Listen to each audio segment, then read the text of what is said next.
T'hi agrada això? Sí. Se m'ha de mirar amb l'iPhone. Allà. Bueno, recomano fervorosament aquest llibre. Jo també veia Bola de Drac, d'en Josep Maria Bunyol.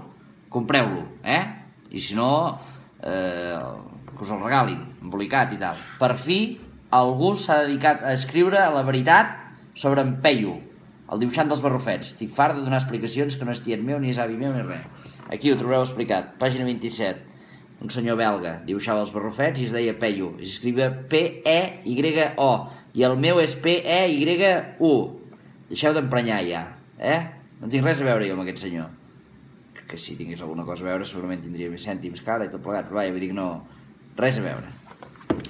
Si voleu resoldre aquest dubte i altres més interessants i fer una mica de nostàlgia, jo també veia Bola de Drac. Surt coses de la nostra generació. Quan dic la nostra generació vull dir la generació d'aquests que tenim... Jo tinc 29 anys. Ja sé que semblo més de la generació de Dallas que de Bola de Drac, però en tinc 29. Jo també veia Bola de Drac i quedes bé, collons, és un llibre gruixut i és maco, vull dir que si l'has de regalar no és allò que regales, jo que sé, un llibre d'aquests que dirà... No sé, dirà, no vull... Bé, és igual. Amb això quedareu bé. Si no sabeu què regalar, oita, que es vegi bé, aviam. Jo també veia Bola de Drac, veus? I està imprès per davant i per darrere, que hi ha llibres que a vegades darrere no hi ha res, doncs tot arreu, oita.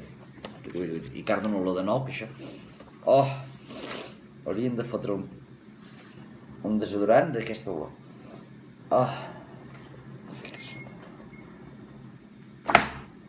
Paro això, m'ho paro jo, perquè com que el vídeo m'ho gravo jo, m'ho he de cardar tot jo, no hi ha ningú aquí gravant. A veure que allargo el braç, apretes l'estop aquí. Apa, adiós. Ara s'ha parat.